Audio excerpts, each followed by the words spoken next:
Hi, I'm Nooper from Tax Professional. I'm the managing partner. Hi everyone, I'm Mark Guerra. I'm the office manager here at Fact Professional. And we're going to go over Biden's tax laws today. The exciting world of Biden's tax plan. This is going to be good. I know. It's actually really good. Doing the research on it and reading on it, there was a lot of exciting things in there. Yeah, I'm not surprised. I mean, the tax laws are going to change quite significantly. They change every year, but at the same time, I think that planning for everything that's going to be going on is going to be really important for everybody.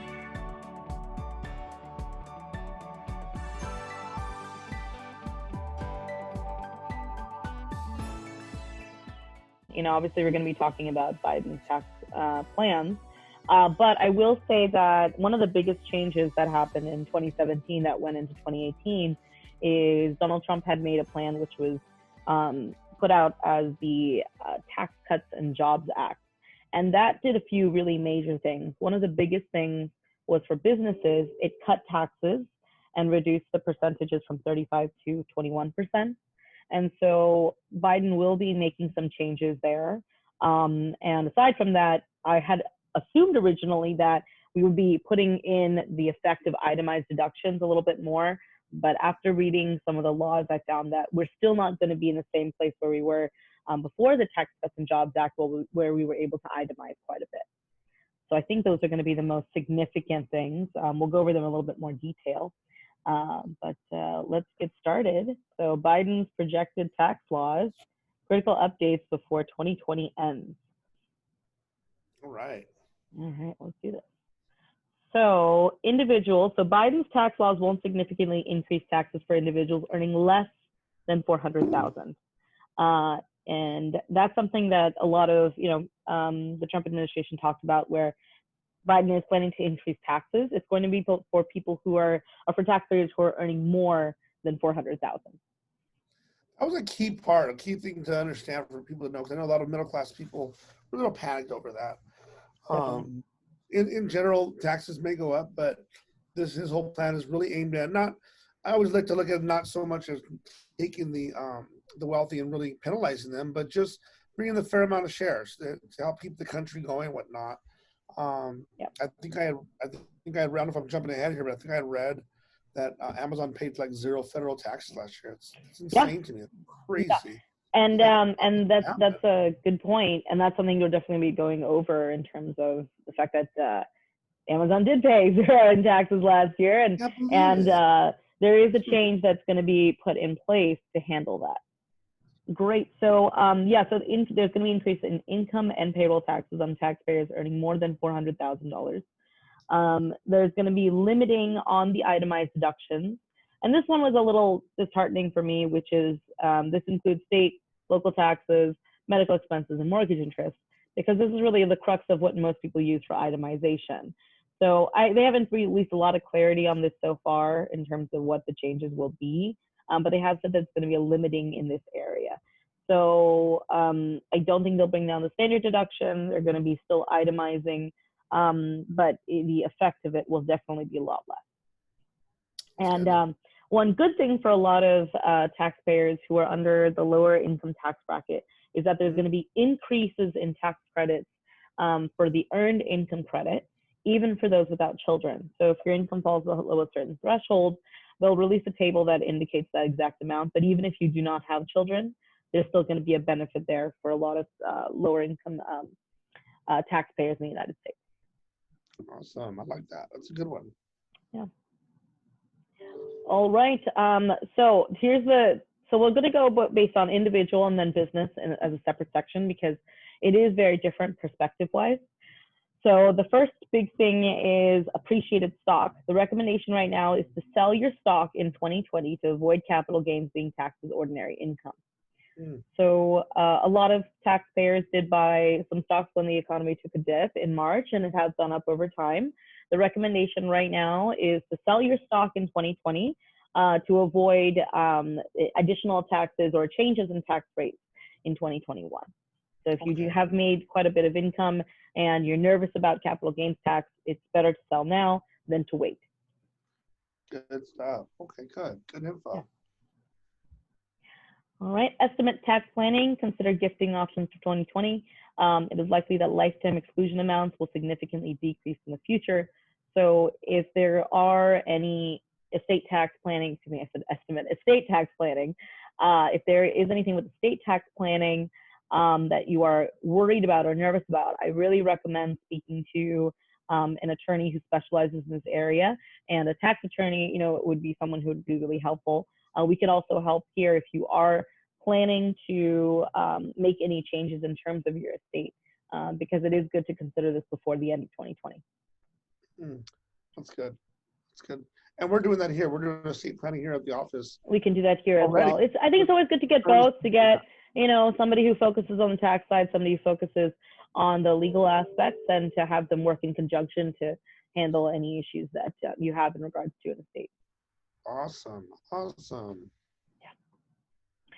All right. Investment or rental real estate. So the recommendation is to sell in 2020 to avoid any of the capital gains being taxed as ordinary income. So again, most areas we're seeing that if you are going to be showing higher income in the future, and you're expecting to, and you want to make sure you decrease tax, take advantage of the tax rates this year, because next year there will be significant changes.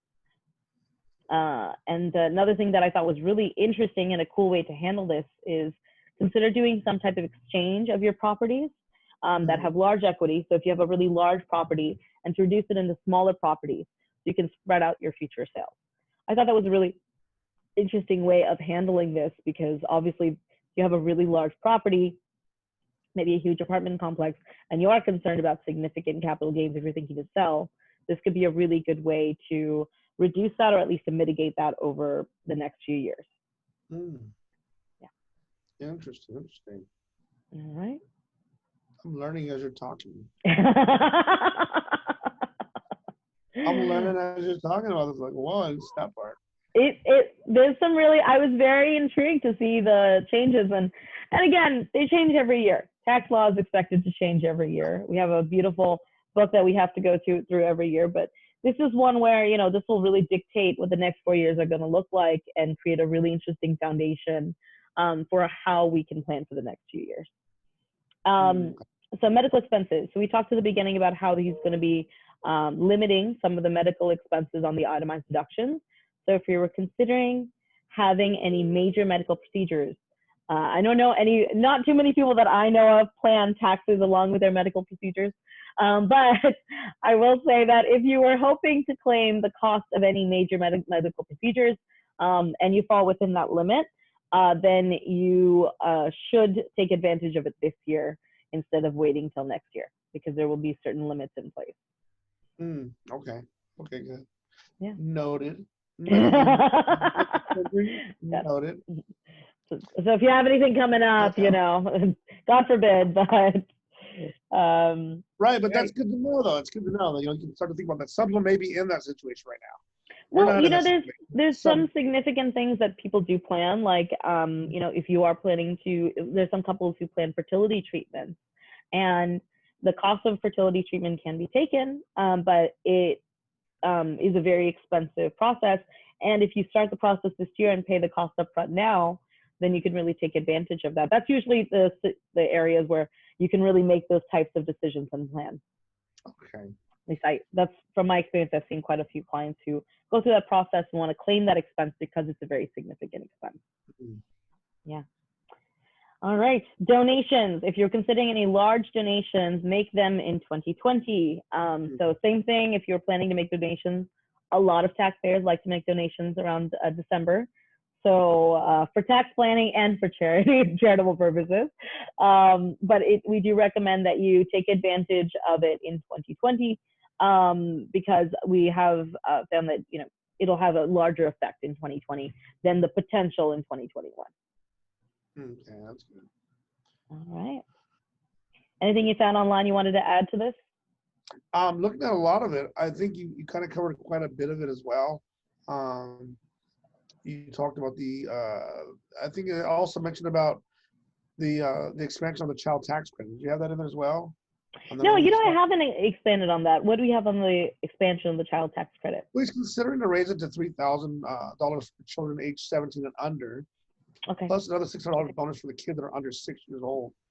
And I think what we started off at the beginning of this of our seminar, what we were telling everybody is that right now the whole Georgia election is so important because it could take off the balance of the House of Congress and the Senate. I'm sorry. And with that, if that happens, this may not even happen. A lot of these things may not even happen. There's still some stuff that the GOP will kind of agree on and they'll do, but a lot of these things are going to be really depending on if his tax plan gets put into motion based on the cooperation or not. And that's why we were saying earlier that the Georgia runoff right now is just so important, which I think is taking place in December, or is it January? And so that's a big thing right now as well. But that was another major thing he talked about, though. He wanted to call for a temporary expansion of the child tax credit. So a lot of good things that he's trying to do to help people out, within this. And so we're just hoping that it can really pass and do some great stuff. Well, we're going from before the Tax Cuts and Jobs Act, we were at 1,000, then we went up to 2,000. Now, and again, as you said, Biden's tax plan, this is the idea of where he'd like to go. That doesn't mean that all of this will be planned, but if this is what gets put in place, then it's good to be prepared. But it's interesting that they're going from 1,000 to 2,000 to they're projecting 3,000 because it's just becoming more and more beneficial for families who or for individuals who have kids. I would hope that they put something in for single people because God help me, we pay a lot in taxes. But all these people with no kids. We're still waiting for the dog credit. Yes. Where's the dog credit? I need a dog. I spent a lot of money on the dog. Where's the dog credit? I think that would be a lot of. There are a lot of exciting things they're doing, and it's just hopefully going to be able to come into pass as soon as it begins to happen. And then there's just the whole, 2020 that's been happening with the pandemic and all. I mean, so much could take place in January and December. We don't know. I mean, it's just going to change so much because of what's been happening. I don't know. I'm kind of anticipating other loans to be forgiven. I'm anticipating these things to happen because it's just so unpredictable in these times right now. It's just crazy right now. But this is his outline, which looks really great and everything, but there could be so much more that's coming and going based on, what happened in 2020. It's just been a crazy year. It has been. And so that's the most important thing, is that we're ready for whatever change is going to happen, because there are going to be a lot of changes that are going to come up. Totally agree. Absolutely. Yeah. Well, this one I was really excited about, which is the first-time homebuyers credit. I wish that when I bought my place that this is something that I could have taken advantage of.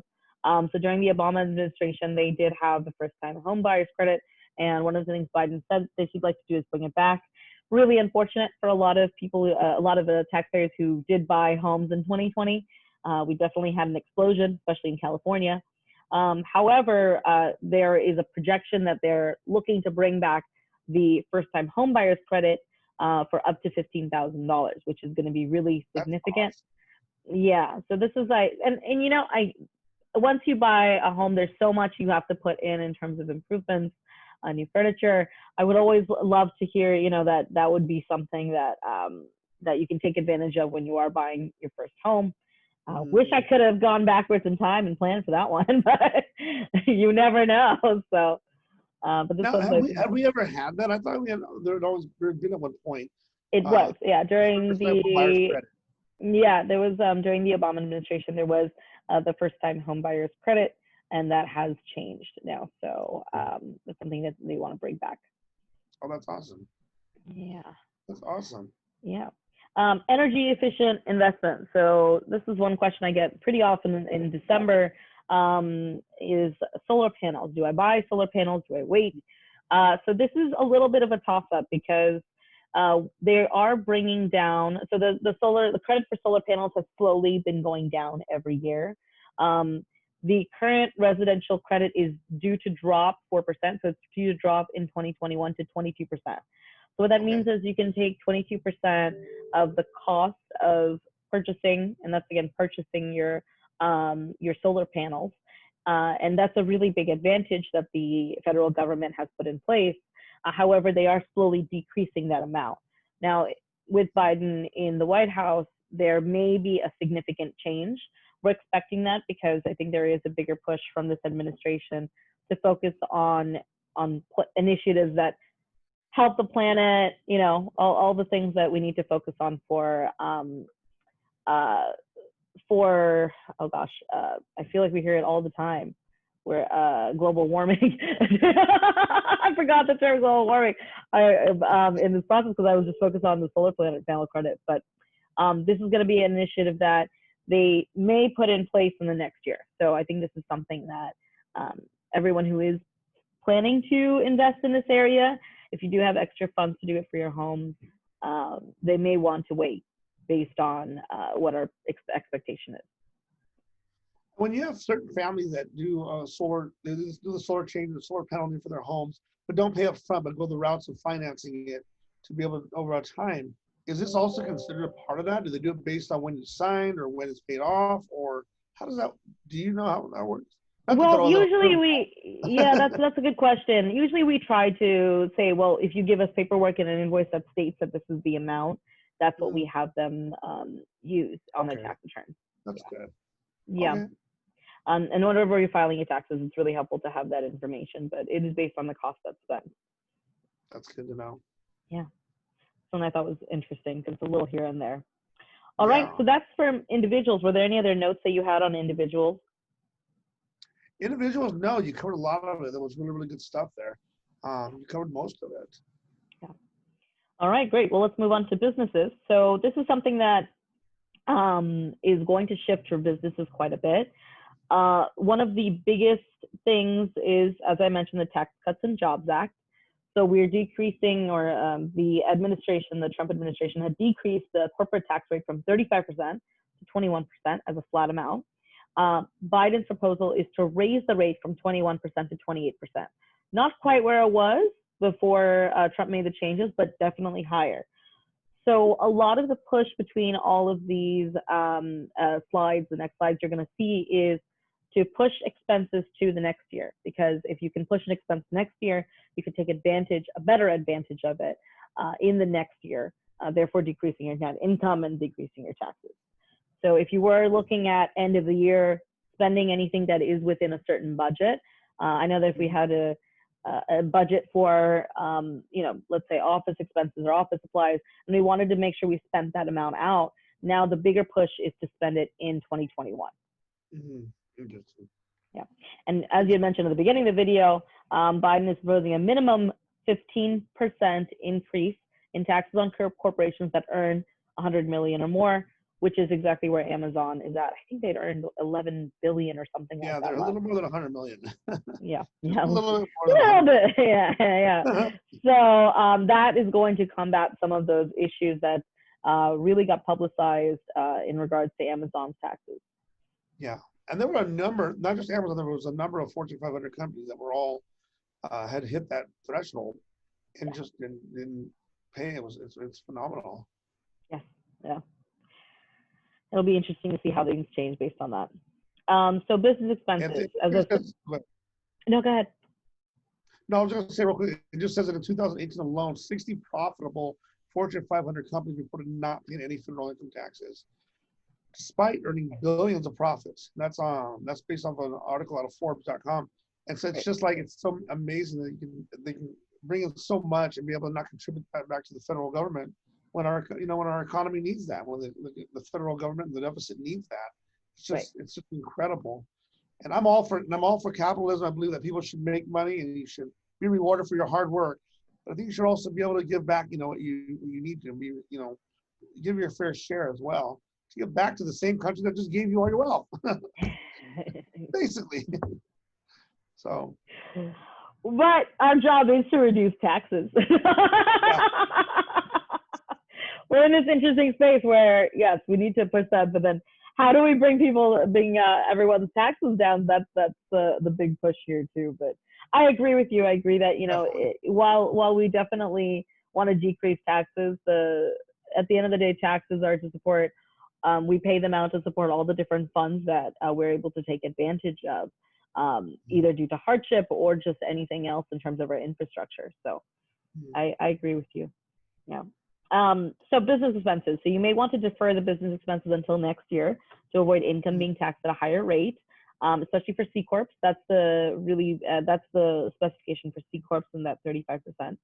or having 199A deduction reduced for other businesses. The 199A is one of the biggest things about the Tax Cuts and Jobs Act from the Trump administration, which was implementing something called the Qualified Business Income Deduction. And a lot of business owners took advantage of that. It was fantastic. We're not seeing significant changes yet to that. It's called the QBI deduction as well. That's how we talk about it in our office. But we really want to make sure you push your expenses next year so that you can take advantage of or take advantage of everything being at a lowered rate this year for now. Right. All right. Good. Perfect. And in the same sense, consider waiting to make corporate bonuses in early 2021 rather than 2020. If you can wait till the 1st instead of December to issue out corporate bonuses, that can be something that helps in kind of pre-planning for 2021. Yeah. All right. As it is likely that tax rates will be going up for wealthier businesses, consider deferring expenses to offset increased tax rates. Kind of along the same lines there. Business asset purchases. There is a significant depreciation that we take called the 179 depreciation, where you can, instead of taking the asset over its life, we take it in full in 1 year. The recommendation is to not take the 179 depreciation in 2020. And the reason is the same along the rest of the lines, is take advantage of it in another year when the tax rates are a little higher. All right. Interesting. Liquidating business assets, same thing. Consider disposing of business capital assets in 2020 when the rates are lower. That's the recommendation if you have really significant business assets that you're thinking of letting go of. Like, good stuff. Yeah. And that's really the crux of it. Obviously, we're going to be seeing a lot of, and if you have any questions, you can reach out directly to our office. But that's the crux of the tax files that I saw. I know that, Mark, you're doing a little bit of live research right now. Was there anything else that you got a chance to see or find that contributes to this? No, I'm just watching this, watching a lot of the runoffs right now in Georgia to see which way it's gonna sway everybody, and to be able to see if what's gonna change and what's not gonna change. And so we'll try to keep you guys updated as much as possible. In this day and age, things are changing by the day, and so we're watching it right now. But you covered a lot of it. You covered a lot of great stuff on it. So yeah, no, I think we got a good start. Right, this is a good start, but there's going to be a lot of changes. I will say that based on the fact that there is a lot happening with the transition that we're expecting to happen in January, expect to file taxes late this year. Don't expect that it'll happen, never first week of January, but usually clients start to reach out by about second week of January. Those early filers that we really love reach out at that time. And while I wish that we could say that we'll be able to start filing second week or third week of January, most likely, I will say that with these changes, I would be shocked if we were not looking to start filing by the first week of February. So it is important for everyone to keep that in mind. Be kind to your tax preparers, because while we would love to file your taxes as soon as possible, it is expected that with these changes, it's going to take a little while for the conversations to happen between the new government setup and the IRS, and to have those trickle out to all of the tax preparers. Yeah. Yep, and we're available. Call us if you have any information, any questions, need some more information, you want to schedule appointments, give us a call. There's our email address as well. We'd love to be able to bring you on as a new client. Those of you that are existing clients, be in touch soon. You'll be seeing a lot of email campaigns coming out soon with more information, and it's going to be it's going to be an exciting year. 2021 is going to be an exciting year, cleaning up everything from 2020, but it should be a good year, and we want to just be able to help out with any way we can with that, with all of you. So I agree. Well, thank you. It was good chatting. We'll talk again soon, and keep getting updates on all these interesting tax law changes. Sounds good. Thank you. See you soon. All right. See you, Mark. Bye.